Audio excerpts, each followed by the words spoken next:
여러분 안녕하십니까? 7시 오늘 제주 한승훈입니다. 국내 출시를 허용한 적이 없다는 제주도와 사업 계획 초기부터 국내 출시를 명시했다는 오리온. 용암수 국내 출시를 둘러싼 제주도와 오리온의 공방전이 계속되고 있습니다. 국내 판매 금지에 대해 제주도는 구두로 합의했다고 주장하고 있는데 이 공공자원인 물에 관한 사업을 문서 하나 없이 결정했다는 점 어떻게 해석해야 할까요? 용암 해수는 도입에 동의 없이 심의만 거쳐도 취수량을 늘릴 수가 있는데요. 제주 수자원 관리의 근간이 뿌리째 흔들리고 있습니다. 자, 그럼 7시 오늘 제주 저희가 준비한 주요 뉴스부터 살펴보시죠.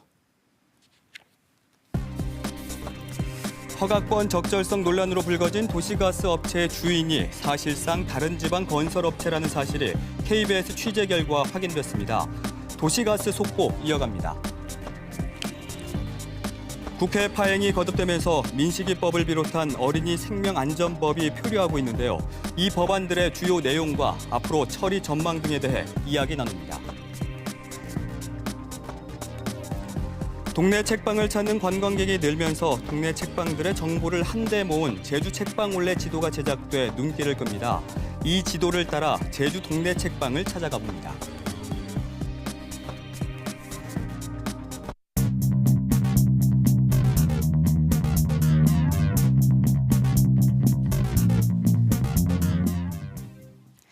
오늘 하루 뉴스를 정리해드리는 뉴스브리핑 손보련입니다.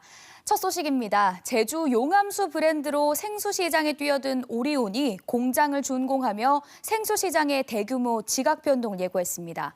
제주도는 국내 판매 1위인 제주 삼다수와 출혈 경쟁이 우려된다며 국내 출시를 반대하고 있습니다. 나종훈 기자가 취재했습니다.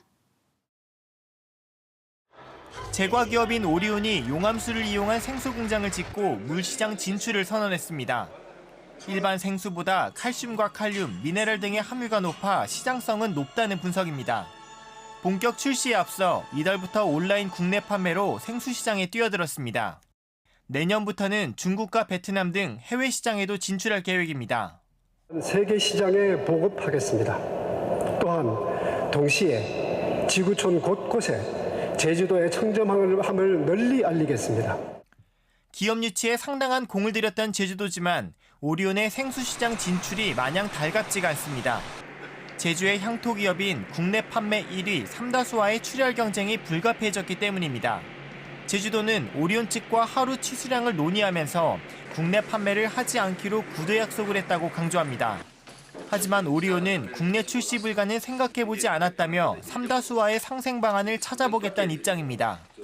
용암수 삼다수가 같이 이 제주도 물의 마켓을 키워나가는 그런 활동을 해야 된다고 봅니다. 필요하다면 우리가 삼다수의 수출 창구가 될 수도 있다. 하지만 물공급 계약 체결권을 가진 제주도는 용암수를 이용한 생수의 국내 판매는 불가하다며 경우에 따라선 물공급 중단까지 하겠다는 입장이어서 양측의 협상에 진통이 예상됩니다. KBS 뉴스 나종훈입니다. 도시가스 사업 속보 이어갑니다. 도시가스 허가권을 가진 도내 업체와 다른 지역 건설업체가 사실상 주인이 같다는 소식 어제 전해드렸는데요. 최초로 허가권을 받은 업체가 도시가스 공급 실적도 없이 회사를 넘긴 것으로 확인됐습니다. 김가람 기자의 보도입니다. 1999년 11월 제주시와 서귀포시 동지역에 도시가스 사업 허가를 받은 업체입니다. 경남 지역 건설회사와 최대 주주가 동일해 사실상 주인이 같다고 볼 수 있습니다. 그렇다면 도시가스 허가권이 어떻게 이 업체에 넘어가게 된 걸까? 해당 도시가스 업체의 옛 등기부등본을 살펴봤습니다. 도시가스 허가를 받기 한 달 전에 회사가 설립됐는데 수차례 주인이 바뀐 뒤 지금의 대표이사가 취임했습니다.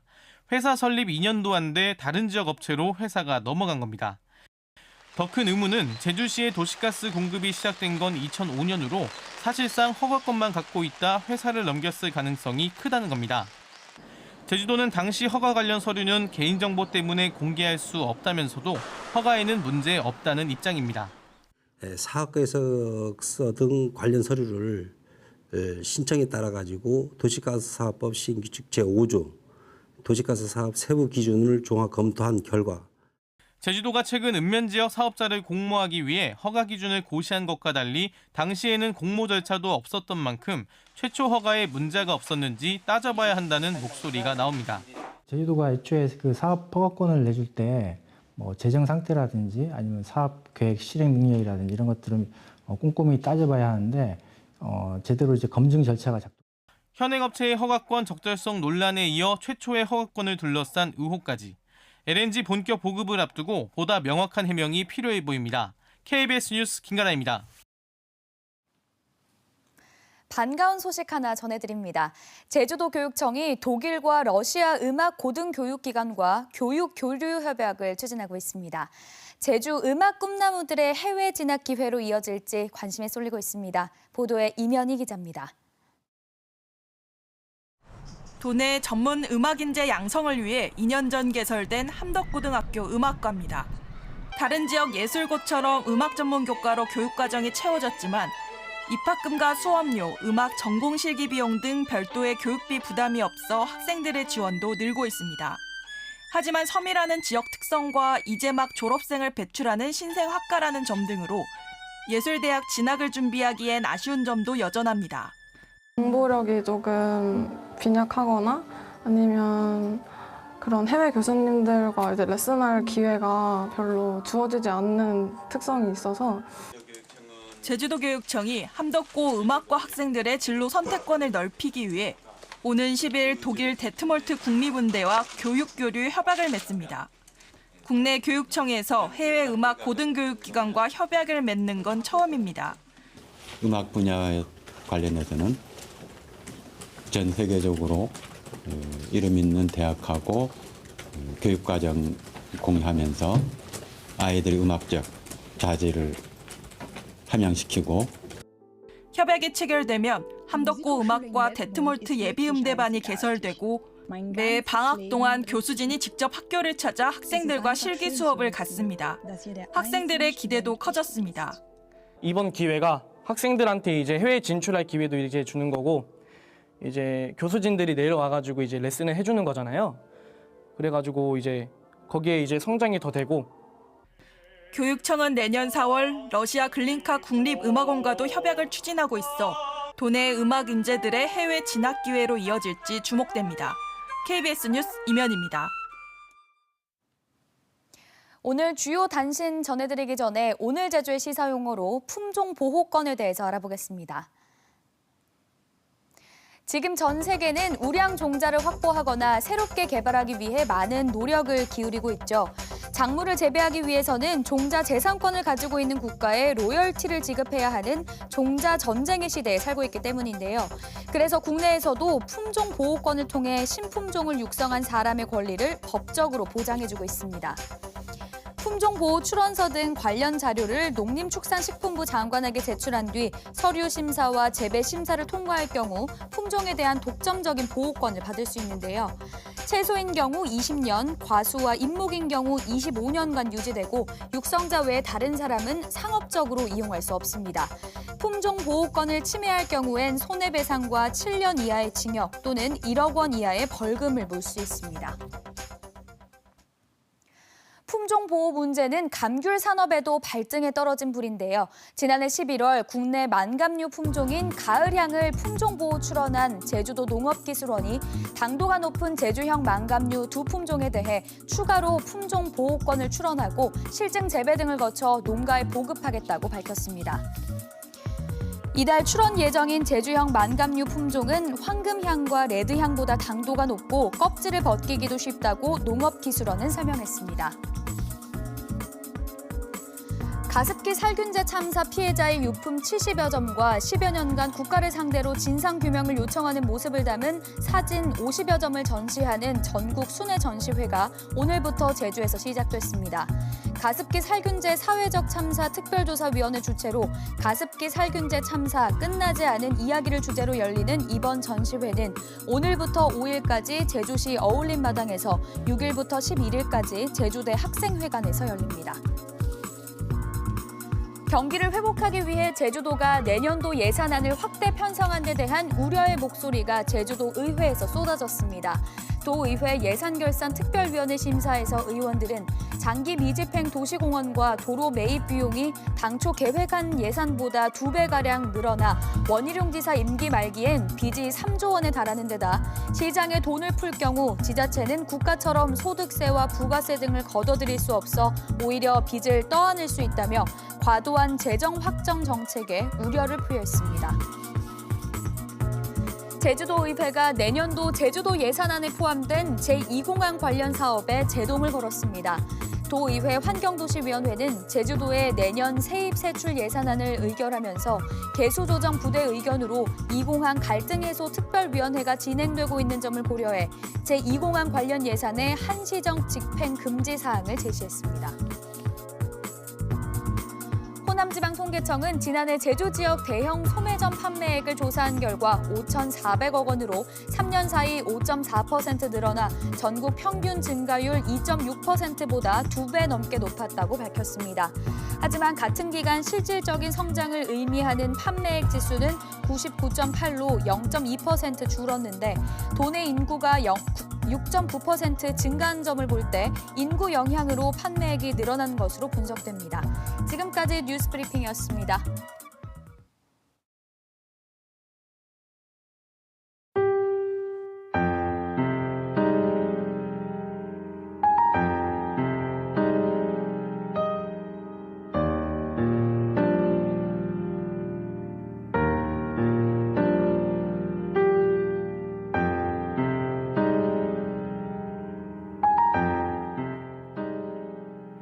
우리는 한 15세 전이부터 밤이도 차소리만 나가면 이제 사람들 시골에 와시고 아무 무서워. 밖에도 못 나가 무서워. 저 산천에 올라간 거나 다름없이 그 해각을 노려가도 아무것도 없어구나 이제. 경인 전 제우 이제 목숨을 보내면 사는 게 살아왔죠. 아무것도 복실도 다 내버려두고 가시. 한심천 가도 못하고 아무것도 안 내잖아.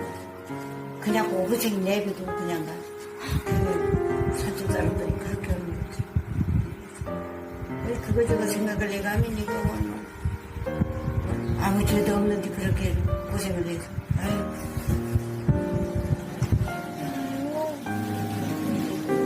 생각을 하면서 욕을 해서 피할 수밖에 없어. 어디가 숨을 해야지.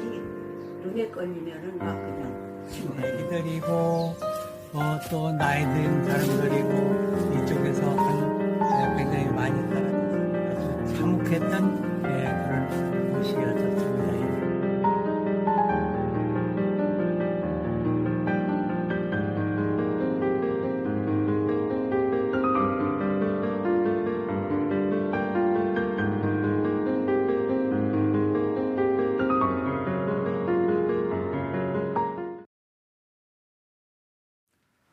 (4.3) 평화재단에서 주최한 제1회 (4.3과) 평화 영상 공모전에서 중고등학생 부분 최우수상을 받은 이추룩 사랏줄을 함께 보셨는데요. 함덕중학교 강소울, 김현지 양이 직접 촬영과 편집을 맡았습니다. 내일은 대학 일반 부문 최우수상 작품을 보여드리겠습니다. 다음 소식 이어갑니다. 최근 어린이 이름을 딴 법안들이 큰 관심사로 떠올랐죠. 특히 스쿨존에서 안전시설을 의무화하는 민식이법을 정치권이 협상카드로 사용하면서 국민적 공분을 사고 있는데요. 이와 관련해서 짤막 대담 준비했습니다. 대담에 들어가기 전에 먼저 민식이가 세상을 떠난 지 석 달 만에 사고가 발생했던 스쿨존에 안전시설이 설치됐다고 합니다. 충남 아산에서 최선중 기자가 전해드립니다. 9살 김민식 군이 차에 치여 숨진 스쿨존입니다. 양방향에 과속 단속 카메라 2대와 안전 펜스가 설치됐습니다. 횡단보도도 새로 만들었습니다. 하지만 1억 5천만 원에 달하는 사업비 마련은 쉽지 않았습니다. 이곳저곳에서 사업비를 끌어모았고 예비비까지 동원하는 과정을 거쳐야 했습니다. 당장 될 것 같았던 시설 설치가 석 달이 걸린 이유입니다. 예산 부족 때문에 80곳에 이르는 아산시의 어린이 보호구역 전체에 단속 장비를 설치하는 것은 현재로서는 불가능합니다. 전체를 다 무인 단속 장비처럼 이런 속도가 저감되는 시설을 할 경우 거의 한 80억 정도의 대규모 투자비가 소요됩니다. 국가 국비 예산 지원이 턱없이 부족할 경우에는 설치도 바로 될 수도 없을 뿐더러 전국 어린이 보호구역 16,000여 곳 가운데 과속 단속 장비가 설치된 곳은 830곳, 채 5%가 되지 않습니다. 국비 50%, 또 지방비 50% 이렇게 해서 학교 앞에 스쿨존에 과속 단속 카메라를 설치하는 것이 용이해집니다. 많은 지자체가 원하고 있는 만큼 꼭 법안이 통과되어서 안정적으로 조속하게 조치되기. 지난 5년간 어린이 보호구역에서 발생한 어린이 교통사고는 2,400여 건. 민식이법이 통과돼 8천억 원에 달하는 예산이 즉각 지원되면 안전시설이 대폭 확대되면서 어린이 보호구역에서의 사고도 크게 줄어들 것으로 기대됩니다. KBS 뉴스 최선중입니다. 앞서 보신 민식이법 말고도 국회에 계류 중인 어린이 생명안전 법안은 5개나 됩니다. 어떤 법안들인지 또 왜 발의됐는지 짤막 대담해서 알아보겠습니다. 이정원 변호사와 함께합니다. 안녕하세요. 어서 오십시오. 안녕하세요. 네. 이정원 변호사입니다. 네.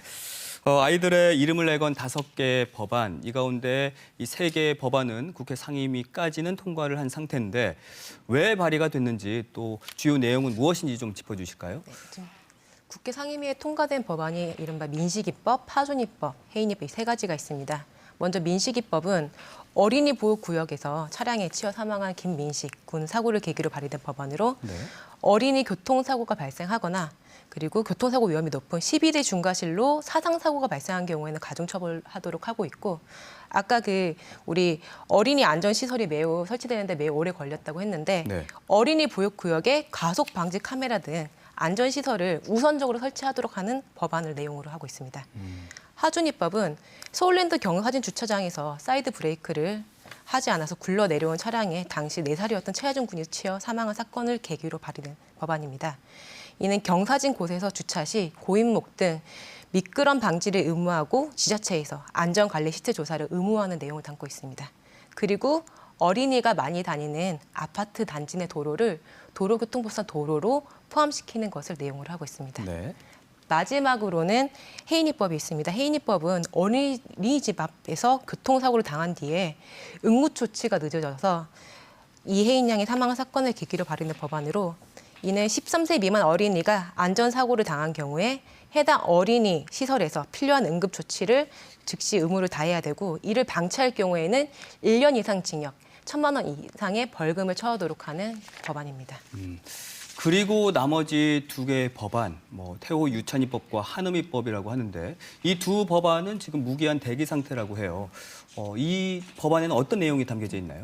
먼저 태호 유찬이법은 사설 축구 클럽의 차량에 타고 있던 태호 유찬이 군이 숨진 사건을 계기로 발의된 법안으로 유치원 어린이집 차량은 물론이고 이 사설 축구 클럽과 같은 체육시설과 학원 차량도 어린이집 통학 차량에 포함시키도록 하고 안전관리 강화를 하는 내용을 담고 있습니다. 한음이법은 특수학교에 다니던 당시 8세 한음이가 동행교사의 방임으로 통학 차량 안에서 사망한 사건을 계기로 발의된 법안입니다. 이는 어린이 통학버스 및 특수학교, 특수학급 내 CCTV 설치를 의무화하는 내용을 담고 있습니다. 이 태호 유찬이법과 한음이법은 상임위에서 정부 의견 청취 필요라는 이유로 통과되지 못했거든요. 이걸 어떻게 해석을 해야 할까요? 상임위에서는 어느 범위까지 통학버스를 포함할 것인지 이에 대해서 논의가 더 필요하다고 하였는데요. 어떤 범위까지 통학버스를 포함해야 실효성 있고 실제 이행될 수 있는가에 대한 이 정부의 구체적 연구 조사가 이루어지지 않았던 것으로 보입니다. 다만 이 통학버스 범위는 제일 중요한 문제임에도 불구하고 아직까지 이루어지지 않았다는 것은 이 관계 부서에 이 법안에 대한 관심이 무관심하지 않았던 것인가 이런 생각을 해봅니다. 근데 정말로 궁금한 게요. 이 어린이 생명안전 법안을 두고 여야와 정부가 서로 책임을 떠넘기고 있는 건가요? 아니면 원래 이 사안 자체가 이렇게 시간이 좀 오래 걸리는 건가요? 사실은 어린이 생명안전보호법에 대해서는 이 여당 모두 우선적으로 처리하고 빨리 처리하겠다는 이런 부분에 대해서 의지를 밝힌 바 있습니다. 그래서 이제 상임위 통과만 하면은 그냥 바로 본회의에서는 의결될 것이라는 희망도 가졌었고요.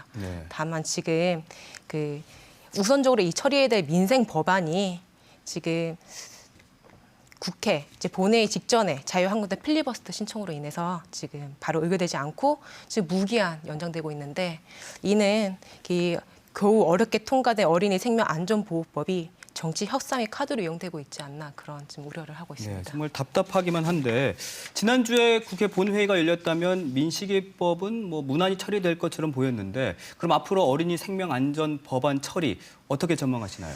만약에 이제 그대로 본회의에 통과됐다면 바로 무사히 통과했겠지만 지금 20대 마지막 정기국회가 마비 상태에 놓여 있죠. 다만 이 법이 국민을 위해 꼭 필요한 법안들을 단지 정치적 문제 때문에 방치하고 있지만 않을 것으로 봅니다. 그래서 20대 마지막 정기국회 끝나기 전인 12월 10일까지는 본회의에 통과되지 않을까 이제 희망사항으로 한번 걸어보도록 하겠습니다. 꼭 그랬으면 좋겠는데요. 어린이 생명안전법은 사실 그 어린이들의 희생을 기반으로 하고 있어서 참 마음이 무겁습니다. 그렇다면 다른 나라의 경우에 어린이 생명안전법 어떻게 만들어져 있나요? 일단 좀 특이한 부분이 프랑스를 먼저 얘기해드리자면 도로교통법으로 아이가 초등학교 3학년이 되기 전까지는 반드시 보호자가 학교에 데려다 준다는 것을 의무화하고 있습니다. 미국에서는 또 스쿨버스 정차 시에 모든 차들을 일단 정지하고 스쿨버스가 출발하면 그 후에서 출발이 가능하도록 법안으로 이렇게 규제를 하고 있죠.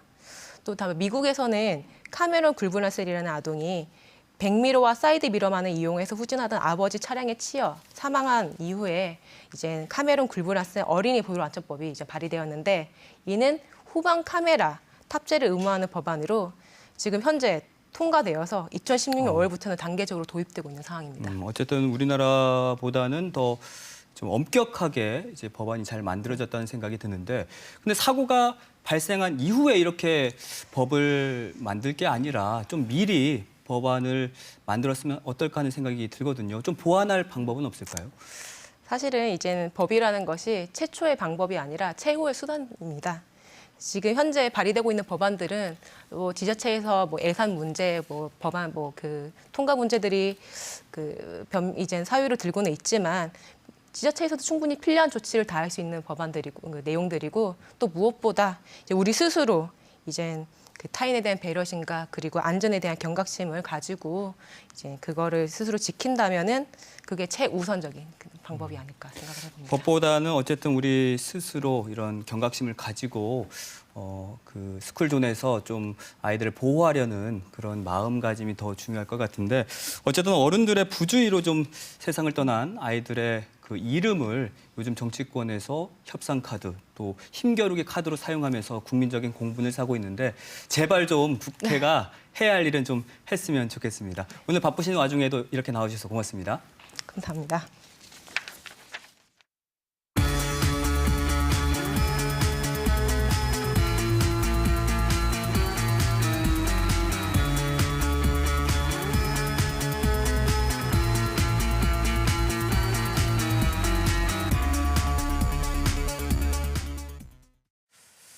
제주에도 동네 책방 열풍이 불며 200여 곳이 지금 운영 중인데요. 작은 동네 책방은 이 주민들의 문화 예술 교육 공간이자 쉼터, 또 한 박자 느린 제주 여행을 즐기고자 하는 사람들의 명소가 되고 있습니다.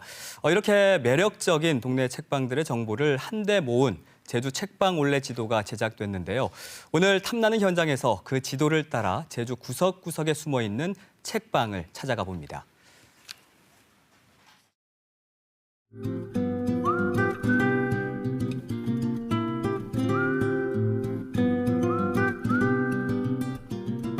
사실은 요즘 새로운 여행을 많이 찾는 것 같아요.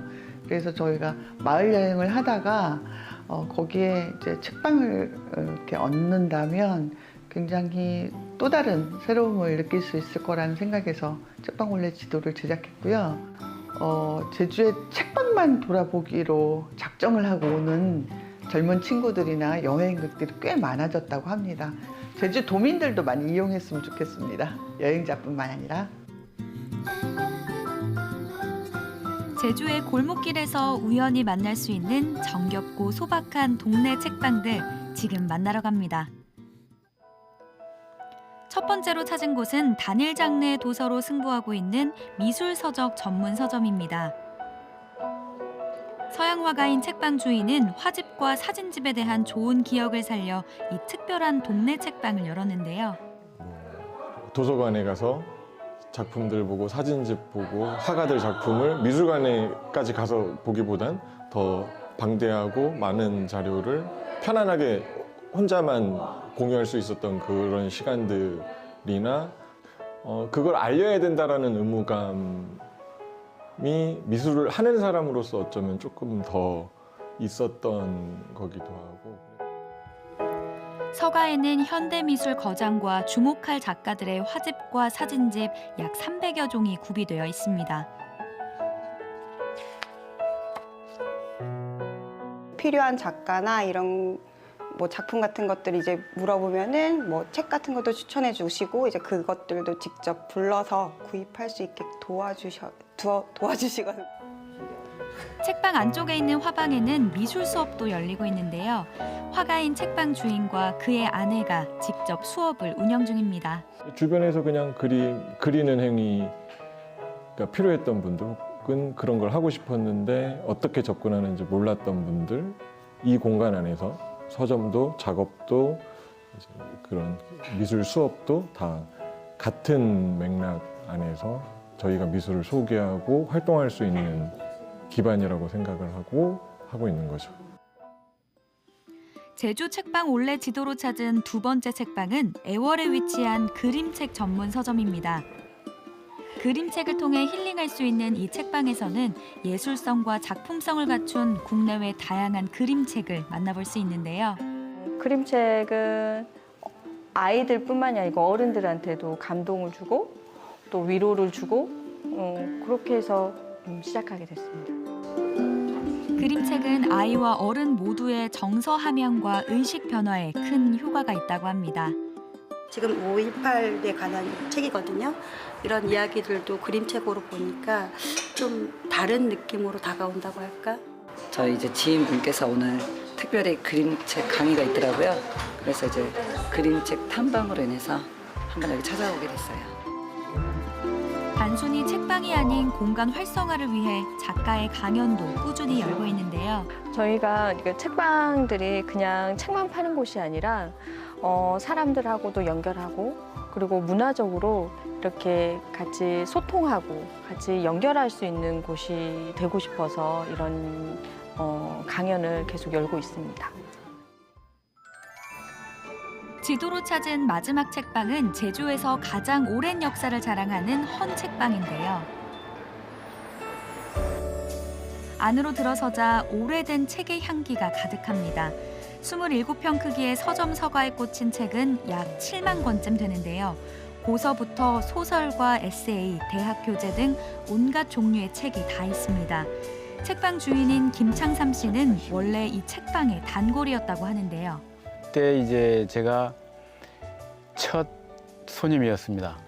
그래 첫 손님이었었고 그것이 인연으로 해가지고 앞전에 이제 운영했던 그분이 이제 92년도까지 운영을 했었는데 그 이후에 제가 이제 인수를 해서 지금까지 이제 제가 이제 운영을 하고 있죠. 그는 오전에는 농사를 지으며 꿋꿋이 이곳을 오랜 시간 지켜내고 있습니다.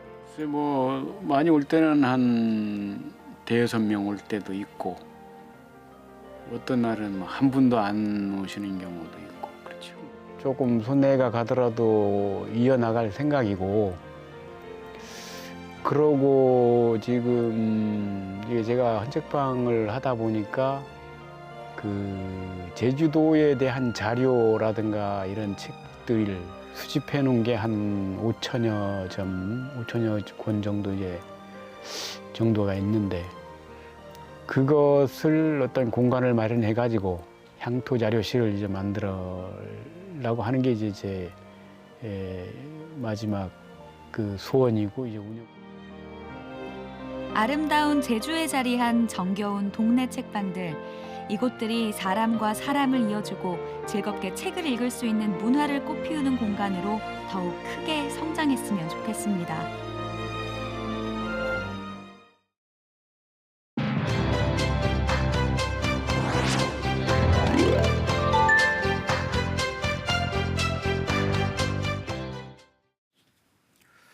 오늘 제주 밖에서는 무슨 일이 있었을까요? 오늘 제주에서 본 세상 첫 뉴스는 내일 개별적으로 통지될 수능 성적 소식입니다. 생각보다 어려워서 불수능 논란이 일었던 지난해 수능보다 국어 영역은 쉽고 수학 영역은 어려웠던 것으로 채점 결과 나타났습니다. 보도에 천효정 기자입니다. 올해 수능은 지난해보다 국어와 영어 영역은 쉽고 수학 나형과 한국사 영역은 어려웠던 것으로 나타났습니다. 채점 결과 표준 점수 최고점이 국어 영역은 140점으로 지난해 150점보다 낮아졌습니다. 반면 수학 나형의 표준 점수 최고점은 149점으로 지난해보다 10점 높아졌고 수학 가형은 134점으로 지난해보다 1점 높아졌습니다. 표준 점수 최고점은 시험이 어려울수록 높아집니다.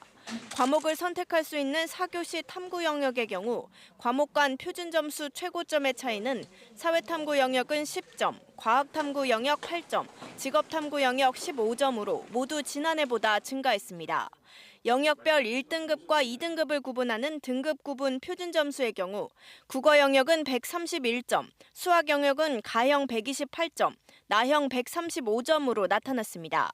모든 과목에서 만점을 받은 수험생은 15명으로 나타났습니다. 올해 수능에 응시한 수험생은 48만 4,700여 명입니다. 수능 응시자가 50만 명 미만으로 감소한 건 1994학년도 첫 수능이 시행된 이래 처음입니다. 개인별 수능 성적은 내일 오전 9시에 개별적으로 통지됩니다. KBS 뉴스 천유정입니다. 국제뉴스로 가보겠습니다. 태평양 전쟁 시기에 한국인들이 강제 노역했던 군함도 뉴스 보도를 통해서 또는 영화를 통해서 많은 분들이 알고 계실 텐데요. 2015년 일본이 이 군함도를 유네스코 세계문화유산으로 등재했었죠. 당시 반발이 거세지자 일본은 한국인 노역의 강제성을 인정하고 희생자를 기리겠다고 약속했었습니다. 그런데 4년이 지난 지금 그 약속 제대로 지키고 있을까요? 보도에 김경진 기자입니다. 일본은 어제 군함도를 포함한 근대 산업시설 23곳을 세계유산으로 등재한 이후에 후속 조치와 관련한 두 번째 보고서를 유네스코에 제출했습니다. 유네스코가 2015년 7월 군함도 등을 세계유산으로 등재하면서 강제 노역 사실을 알리고 희생자를 기리는 조치를 하라고 일본 측에 권고했고 일본이 이를 약속한 데 따른 후속 조치입니다. 그러나 이번에 발표한 일본의 보고서에는 강제 노역이란 말 대신 일본 산업을 지원한 많은 한반도 출신자가 있었다고 표현돼 있습니다. 일본이 약속했던 희생자를 기리는 정보센터도 군함도 등에서 멀리 떨어진 도쿄에 그것도 일반인들이 접근하기 어려운 싱크탱크 형식으로 설치하겠다고 돼 있습니다. 일본은 2017년에 제출한 첫 번째 보고서에서도 약속을 지키지 않았는데 이번에도 약속과 다른 내용을 서술한 겁니다. 정부는 강한 유감을 표명했습니다. 특히 유네스코가 당사국 간 대화를 권고했는데도 일본 정부가 우리의 대화 요청에 응하지 않은 채 일방적으로 보고서를 작성해 제출한 데 대해 실망을 금치 않을 수 없다고 밝혔습니다. 정부는 일본이 유네스코의 권고와 당초의 약속대로 강제 노역 희생자들을 기리기 위한 후속 조치를 성실히 이행하고 관련 대화에 응할 것을 촉구한다고 강조했습니다. KBS 뉴스 김경진입니다. 제주도민이라면 알아야 할 국제 뉴스 하나 더 전해드립니다. 홍콩 사태 등으로 중국과 미국 간의 갈등이 커지는 반면에 중국과 러시아의 관계는 급속히 깊어지고 있습니다. 이런 가운데 러시아 시베리아 천연가스를 중국에 공급하는 4,000km 구간의 천연가스관이 개통해 이 두 나라가 새로운 에너지 동맹을 구축했습니다. 안양봉 특파원의 보도입니다. 중국과 러시아를 잇는 천연가스관 중 러시아 구간 시베리아의 힘이 개통했습니다. 장장 2,800km로 이미 개통한 중국 구간 1,000km를 통해 러시아 가스가 중국에 어제부터 공급됐습니다. 공치. 가스 공급에 맞춰 양국 정상은 화상 회의를 갖고 우위를 과시했습니다. 是中俄能源合作的标志性项目，也是双方深度融通合作共赢的典范。 러시아는 앞으로 30년간 중국 연간 소비량의 14%에 이르는 2,800억 세제곱미터의 천연가스를 공급합니다. 중국은 가스 공급 대가로 4천억 달러, 우리 돈 470조 원을 러시아에 지급합니다. 중러 가스 동맹은 양국의 이해가 맞아떨어진 결과지만 정치적 의미도 크다는 분석입니다. 미국이 주도하는 에너지 패권에 맞서 양국이 새로운 에너지 동맹, 전략적 협력 관계를 구축했기 때문입니다. 시진핑 주석은 전날 러시아 안보회의 서기를 면담한 자리에서도 미국이 중국과 러시아 내정을 간섭하고 주권과 안전을 저해하고 있다면서 양국 협력의 중요성을 강조했습니다. 중국과 러시아는 올해 수교 70주년으로 양국 관계를 신시대 전략협력 동반 관계로 규정하고 협력을 강화하고 있습니다. 베이징에서 KBS 뉴스 안양봉입니다. 제주에도 직항 노선이 생겨나면서 동남아로 여행 갈 기회가 많아졌는데요. 이때 이런저런 물건을 사는 경우가 있는데 화장품과 먹을거리 등 상당수의 제품이 국내 안전 기준에 미흡한 것으로 나타났습니다. 보도에 박진영 기자입니다. 동남아 패키지 여행을 가면 여행사들이 전용 쇼핑센터로 안내해 화장품이나 식품, 공산품 등을 둘러보게 합니다. 소비자원이 베트남과 태국, 필리핀 등 동남아 5개 나라에서 파는 이런 물건들을 분석했습니다. 먼저 식품과 화장품 32개 제품 중 31%인 10개 제품에서 국내 기준을 초과하는 이물질이 발견됐습니다. 논이가루 등 분말 제품 3개에서는 쇳가루가 기준치의 최대 25배, 깔라만시 원액 1개 제품에서는 세균이 45배 넘게 나왔습니다. 벌꿀 6개 제품은 신선도를 평가했을 때 국내 기준보다 20배 넘게 낮았습니다. 설사 등을 유발하는 센나 등 국내에서 사용이 금지된 원료로 쓴 식품과 화장품도 4개였습니다. 공산품도 국내 안전 기준에 못 미쳤습니다. 진주 반지 5개 중 3개에서 기준치의 260배가 넘는 납과 10배를 초과하는 니켈이 검출됐습니다.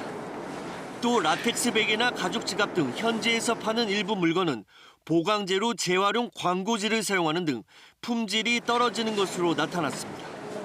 소비자원은 국내 안전 기준을 충족한 시험 성적서가 있는 쇼핑센터에 여행객을 안내하도록 한국여행협회에 공고했다고 밝혔습니다. KBS 뉴스 박진영입니다.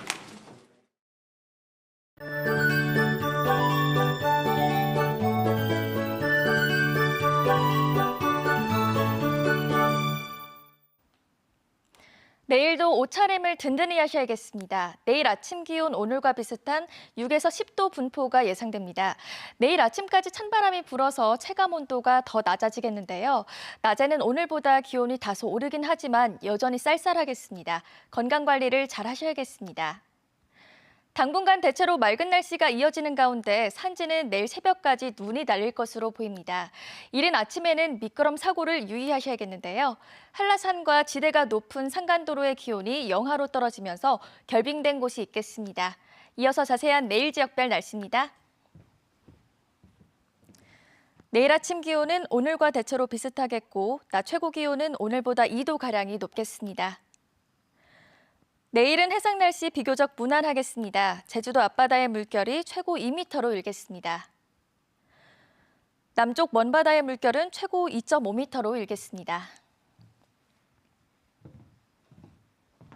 주간 날씨입니다. 이번 주는 지난주보다 확실히 춥겠습니다.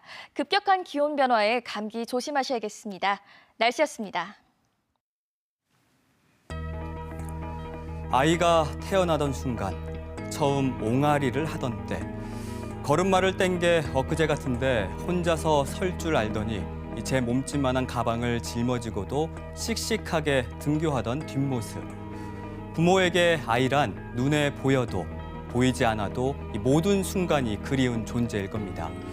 그런데 그 아이가 한순간 사망했다는 소식을 듣는다면 그 죽음이 막을 수 있었던 죽음이었다면 누구에게 일어났던 간에 이런 사고가 재발하지 않도록 온 힘을 다하는 건 어쩌면 너무나 당연한 일입니다. 국회 파행으로 미뤄지고 있는 어린이 생명 안전 법안들.